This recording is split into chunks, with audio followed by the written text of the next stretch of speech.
the message has been out there for about 12 years that psychedelics actually represent an opportunity for healing, an opportunity to return to religion as it was practiced before the invention of the marketplace.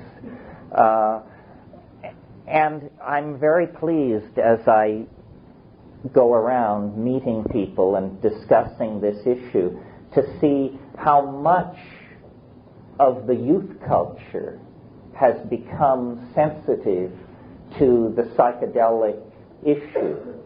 Because it really means that after 20, 30 years of unstinting distortion and misrepresentation by the media and some of the powers that be, that nevertheless the curiosity is intact, the opportunity is available, and people have not been fooled by the effort to denigrate, dumb down, sideline, water down, sell out, whitewash, and screw over the idea that psychedelic plants are an excellent and necessary part of any program of spiritual self-exploration.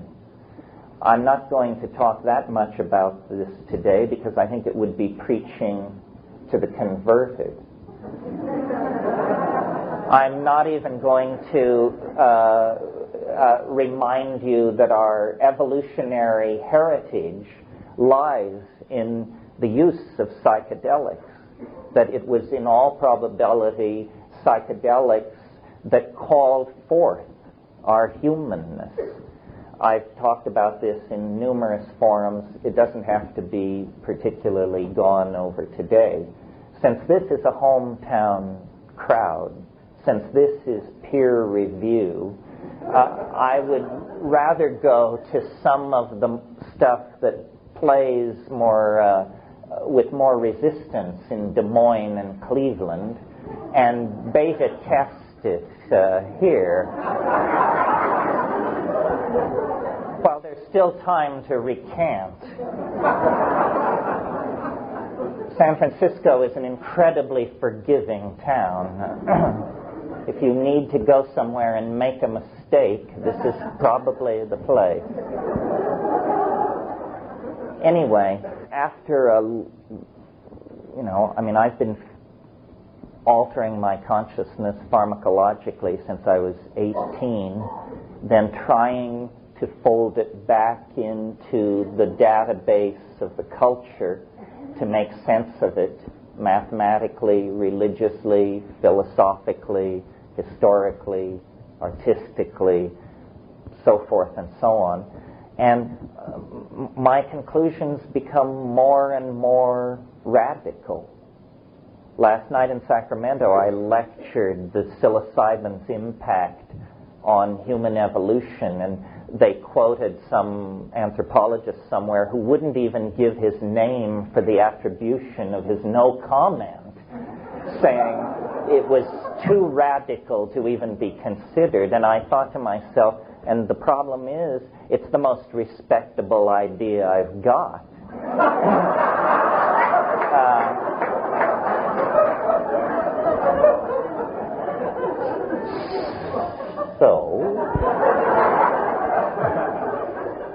Having given that its run for its money last night, what I'll talk to you about today, and then later we can have a question period, and it can be free-ranging, and whatever your concerns can come to the fore.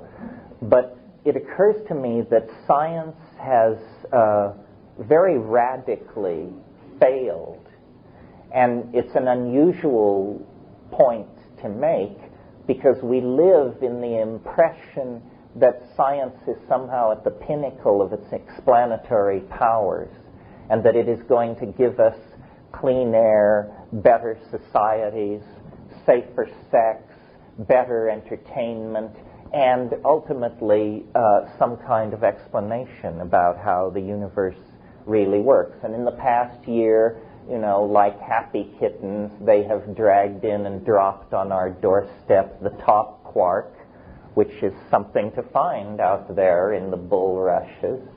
If you didn't know to look for it, you probably would never find it.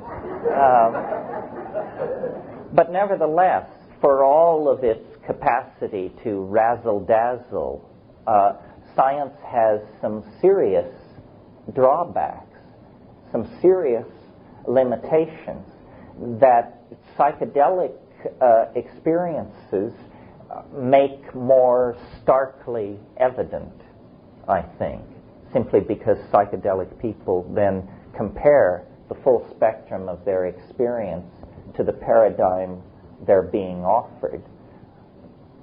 For example, science proceeds probabilistically. This is how it's been doing its work for about 3 centuries. This involves an assumption that it has never been proven and is very, very difficult to test. It's the assumption that time is invariant.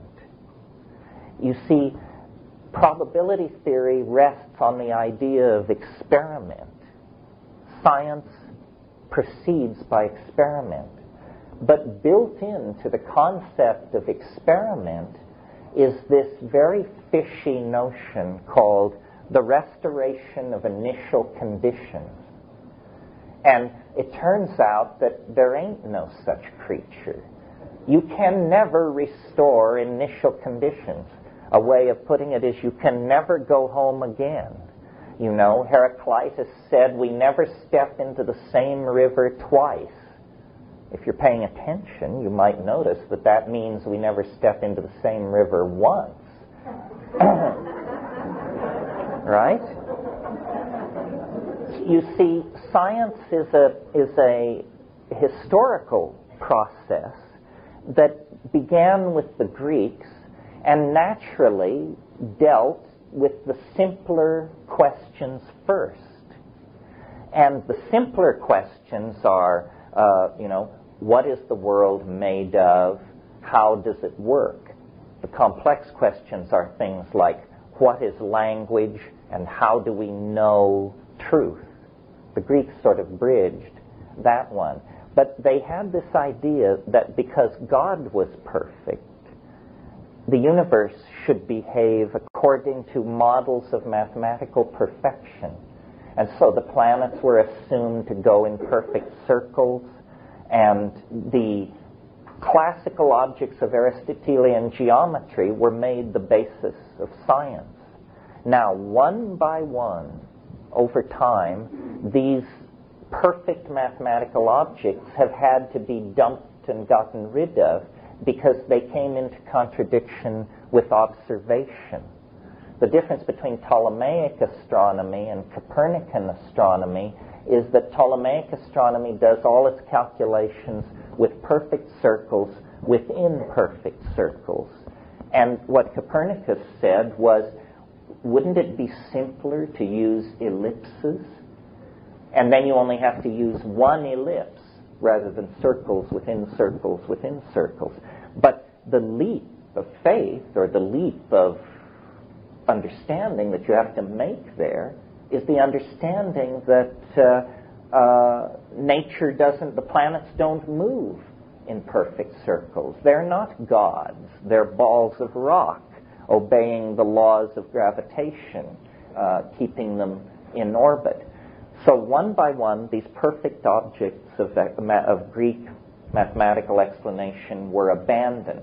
The sole exception is the idea that time is a perfectly smooth surface. This idea is very necessary to science because it means that measurements of physical systems are not time dependent. In other words, it would be counterintuitive to a scientist to be told you will get a different charge for the electron if you measure it on Tuesdays and Thursdays than Mondays and Saturdays. They would say that's preposterous. The charge of the electron must be invariant in time. Why? It's simply a first pass with the razor of simplicity. I mean, explanation should be as simple as possible, but no simpler, or you miss the point.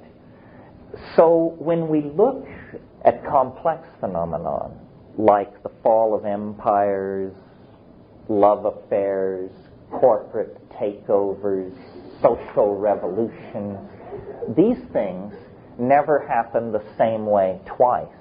That's why we invented what we call the social sciences, meaning no science at all, but full of good intention. These kinds of complex phenomena are very critically dependent on initial conditions. You know, a love affair, between whom and whom, where, under what economic conditions, what were the religious preferences of the parties, and what did their parents think, and what did their children think? In other words, initial conditions set the course, and yet initial conditions are never the same in these complex systems. Science works very differently from ordinary perception. As you can see, if you walked around on the floor of this gathering, anomaly is highly prized here. If we have 1,000 people who go out on a starry night and see only the ordinary constellations, that is buried. But if one person goes out on a starry night and sees a rectangular black object, a city block long with softly glowing yellow lights moving along the horizon, that's big news. Science works exactly the opposite. If you want, for example, to carry out a scientific observation, and you measure, let's say, the electrical charge running through a wire, and you measure it 1,000 times, and 999 times it's between 3 and 4 volts, but one time you get a measurement of 1,290 volts, a good scientist discards the aberrant measurement. He says, well, that can't be right. That's ridiculous. Get that puppy out of there. Now average the other 999. Completely different way of doing intellectual business than the way it is done at the edge of human thought, where we seek the curious, the anomalous, the unusual, and then that leads us to wild generalizations backward against the pattern of normality, of normal happenstance. Okay, so this enslavement to Greek idealism of this particular sort has caused science to be fairly helpless in describing the kinds of complex systems that now more and more dominate our lives. Global economies, the internet, interlocking markets, so forth and so on. I want to suggest, it's a two-part suggestion, and this is the first part, that there is going to have to be a general revision of how science does its business if we want to actually extend the explanatory power of science into the domain of human social and intellectual complexity. And what science is going to have to do is recognize that, like everything else ever examined through the lens of science, time is going to have to be seen as some kind of variable phenomenon, something that is not a perfect mathematical plane, but has a topological texture at some level. It may appear smooth from a certain distance, but as your point of view sinks into it, this perfect smoothness is revealed to be, in fact, a composite of irregularities, that it is made of fractal subsets of itself. Now, science has led in this discovery of the fractal reordering of nature, but it hasn't extended it to time. The big news coming out of science in the last 10 years, perhaps the last certain truth that science will secure before its transformation, and it's a very important one, it's that nature is self-similar across scale. This is something that couldn't have been said even 10 years ago. Nature is self-similar across scale. This is big news, big understanding. And what does it mean?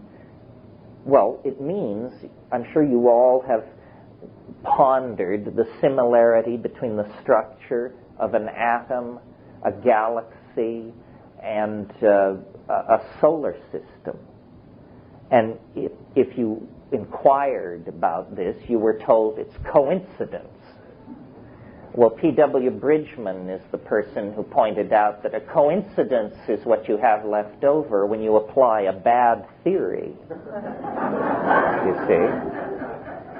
So, until 10 years ago, when you asked this question, you would be told it's a coincidence. It's easy to make a scientific revolution. I can remember when I was about 9, going to my mother in a state of high excitement and saying, have you noticed that South America will fit against Africa like a puzzle piece? And then we looked into it and we were told, this is a coincidence. Well, it wasn't 10 years before continental drift made a revolution out of the earth sciences by doing what? By recognizing what an 8-year-old child could point out, that Africa and South America were obviously once joined together. You don't have to be a rocket scientist to see this. You just have to have some experience with crossword puzzles and an open mind. So nature is self-similar across scales. That means that an atom is like a galaxy, is like a solar system, but it means more than that. It means that we can extrapolate toward cosmic processes by thinking about our own lives. Because our own lives are a tiny fractal piece of data that is part of a much larger, integrated, modular hierarchy that we now realize will have the same architectonic as our own immediate experience, except it will be expressed on a much larger scale. So that's the first and simplest part of this suggestion for a reformation of science that I want to propose. First of all, that this fractal principle be more clearly enunciated and understood. Everybody is talking about fractals, but it took Ralph Abraham to get it down to a bumper sticker for me. And it is. Nature is self-similar across scales. Companies explode the same way economies explode, the same way the biota of a continent explode. Processes are always similar, but only differ in scale. And what that means then is that our most immediate datum of experience, which is the feeling of being in a body, alive and feeling, can be extrapolated and mapped on to larger and smaller processes in the universe to give not only a sentient universe, a living universe, a dynamic universe, a universe with purpose, but it also gives us a universe with a very interesting set of closure properties that are different from the ones we learned from science. The thing about science and its cosmology is that it makes us irrelevant.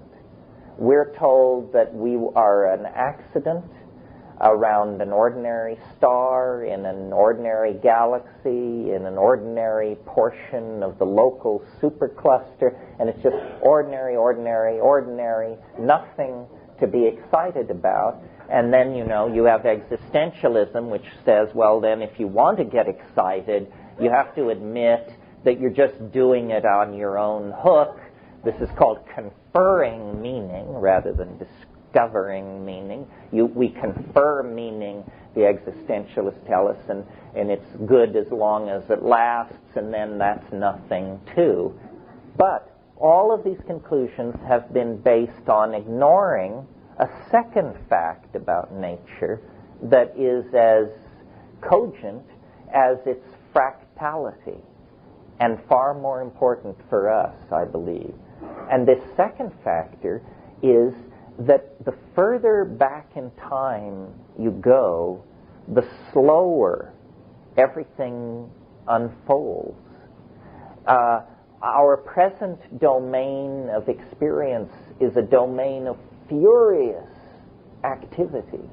I mean, many things go on this planet in a single day. There are inventions, there are books, there are transactions, there are meetings and dissolutions. We live in a busy world. As you journey backward in time, the world becomes less and less busy. And when you leave the domain of organic evolution, the world becomes boring as hell. And when you go further back to the period before even molecular chemistry, it's so boring one can barely compose a comment. So infused with ennui is the observer in the contemplation of the scene. But science has never inculcated this observation into its model of reality. We're told time is invariant.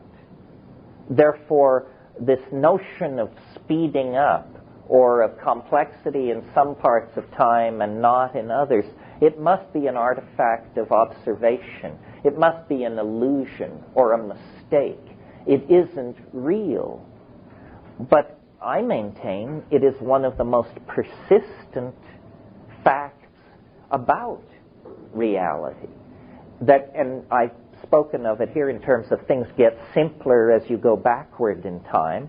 We could stand that on its head and point out that things get more complex as you move forward in time. And that means that this moment is the most complex moment the universe has ever known, at least the local universe. That means, in a way, if the universe started at the Big Bang, it ends right here, right now, what I call local now, because the rest of time has not yet undergone the formality of occurring. So here we are, the inheritors of the Big Bang, standing in the ultra-complex local now. Now, what do I mean by complex? Well, on the platform of cellular evolution arose higher animals, complex ecosystems. On the platform of that arose early human culture. Upon that platform rose late human culture, including ourselves, including technology. My point here that I want to try to sell you on is that nature is a novelty-conserving engine of some sort. That far from being a random process driven toward entropy by the second law of thermodynamics, nature is a process of complexification. That whenever this process is dealt a blow, it immediately sets out to recover and surpass whatever previous level of complexification it had attained. Well, now, the important thing about this, other than just its intrinsic importance for people doing philosophy, is that it holds out the possibility of a theory of ethics, because we are the most complex phenomenon that we know of on this planet. Now, there you may edge forward in your seat, ready to spring forward with some objection, but give me a moment here. Complexity is a tricky concept to define, first of all, to define mathematically or any other way. Norbert Wiener and some of those people spent some time on this. But intuitively, I think it's a pretty straightforward concept. The way I define complexity is density of connections. If point A has 16 connecting points, it is less complex than point B with 32 connecting points. That seems fairly clear. You would have an uphill battle to argue against that. Some weasel might, but who knows? I mean, hell, you can't get consensus on what time it is. But if nature is a novelty-conserving engine, if that's what nature treasures, then we are not the chance witnesses of an existential universe. We are, in fact, all God's children in some sense. In other words, we represent the quintessent gathering together of novelty. We are more than mere matter. We are more than mere biology. We are more than mere Aboriginal culture. We are all of those things, plus we are our technical, our skin of technical connections, our extruded culture, our fecal coral reef of transistors, resistors, transponders, databases, and transmission systems. All of that is superimposed on the organic. So suddenly, this message that has been relatively ignored by secular intellectuals for 500 years, the message of our importance in the divine plan gets a real leg up. The puzzle then is, if we're the part of the universe where value has come to rest in the process of compressing complexity, then why is it that in practical terms we seem like a loaded gun held at the head of the planet? In other words, all other systems and processes seem to have been put at risk to achieve this thin and wavering spire of complexification that threatens to come down around our ears at any moment and send us back to the 14th century, if not the Stone Age, if we mismanage ourselves. Well, I think that we need to look at this process from the broadest possible perspective and try to decondition ourselves from the assumptions of science.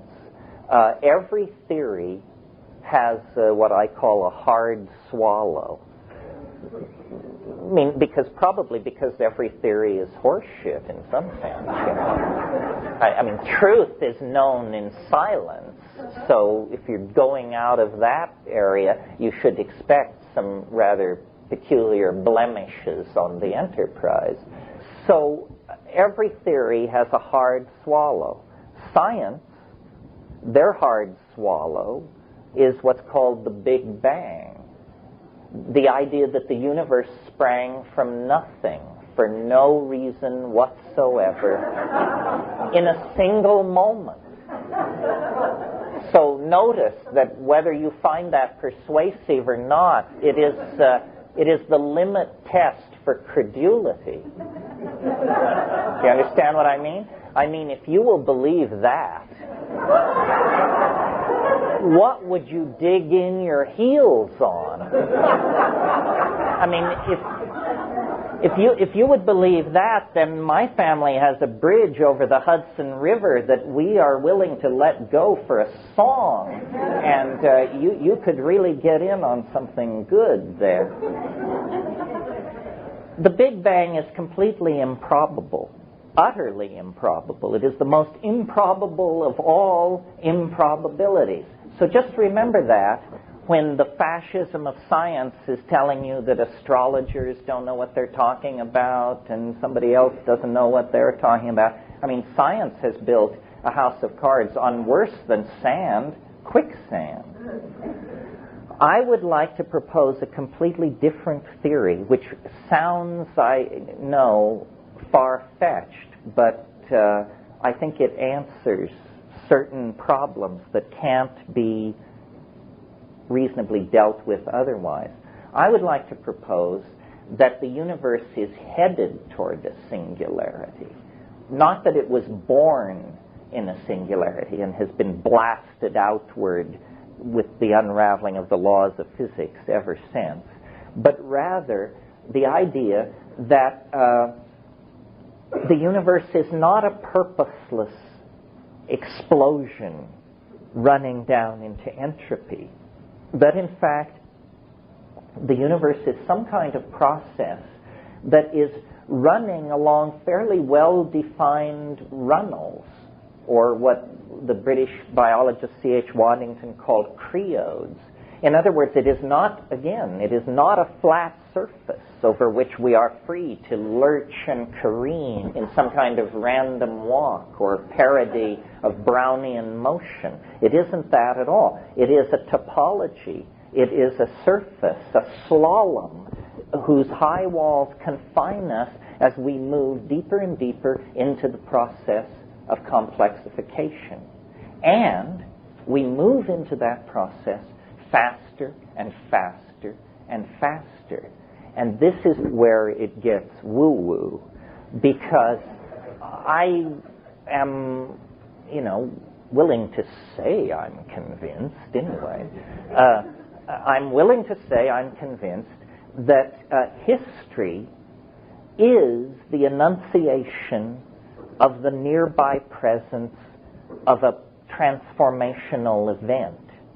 In other words, a planet without history is what you get if it's business as usual.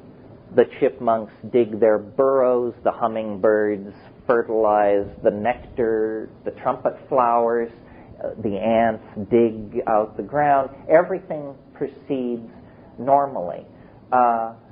History is what happens when an animal species has its genome distorted by the nearby presence of a transcendental object. It only lasts 12 to 1500 generations. It's very brief. In terms of the life of this, if the life of this planet were a city block, history would be as thick as a piece of typing paper. That's how long it lasts. And yet, this is all we've ever known, the inside of this transitory domain called history. And without thinking about it very much, our secular society tells us to assume it will go on forever. Assume it will go on forever. That's a bigger stretch than the Big Bang for me. I cannot see how anyone could assume that human history will go on not forever, but let's say as long as it has gone on. Can anyone imagine the next 10,000 years of technological development and global civilization? It's a joke. Can anyone imagine the next 1,000 years or 100 years? I think that the asymptotic curve of technological development, complexification, the spread of communication technologies, and yada, yada, yada, is happening so fast that within our lifetimes we can see the transcendental object rearing up and throwing the shadow of its enormous protean form across the surface of social processes and social evolution. History, the purpose of history is to create planetary crisis, and it's doing a splendid job of it. Apparently monkeys would rather kick back and chill, and so we only function well under pressure, and so the pressure is rising. And our responses have been astonishing. When the African continent dried up, we invented agriculture. When spoken language was insufficient, we invented alphabets. When they were insufficient, we invented mathematical modeling. When the complexity of the world exceeded our mathematical models, we built computational machinery to expand the power of our mathematical tools. We seem to function well under pressure, and now we are coming under pressure. Not this. This is not pressure. This is the long garden party before pressure, when people can still, worry about whether they're getting enough antioxidants and so forth and so on. Not to gore anyone's particular ox. I'm as concerned about antioxidants as the next person. But I think that for a very long time, maybe, I don't know, pick a number, but let's say 50,000 years, at least since language, shamans or users of hallucinogenic plants have had what Wordsworth called intimations of immortality. That aside from everything else which crowds the shamanic mind space, there is this view along the forward vector of time to this brilliant, boundary-dissolving light that seems to throw its influence across all processes that precede it. And religions, great religions that involve the faiths of hundreds of millions of people, are intimations of this transcendental object at the end of time. And they all get it wrong, of course. They get it wrong because it is always filtered through the vicissitudes of the historical moment and the political needs of those who are telling the tale. But if you take all of these things not as God's revealed truth, but more as God's image in the funhouse mirror of bent ideology, you can sort of extract out of all these images a sense of what the transcendental reality must be like. And I think, recurring to the idea that we are fractally organized, that we are microcosms of the larger structure of the universe, then I think in the natural phenomenon of orgasm and in the, how would you put it, the human-plant interaction occasioned by psychedelics, so orgasm and the psychedelic experience, we actually, in fractal form, anticipate this boundary-dissolving conclusion to the historical process. I mean, that's why Eros is like a compass of hope. Why everybody says, after the hortatory political breast-beating and all of that, everyone knows that what we really need is love, that without that, it won't work. With that, the political, social, intellectual, and technological details will probably take care of themselves.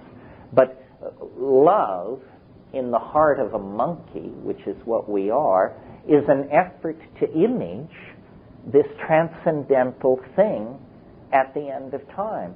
I mean, to love is to open to the presence of the other.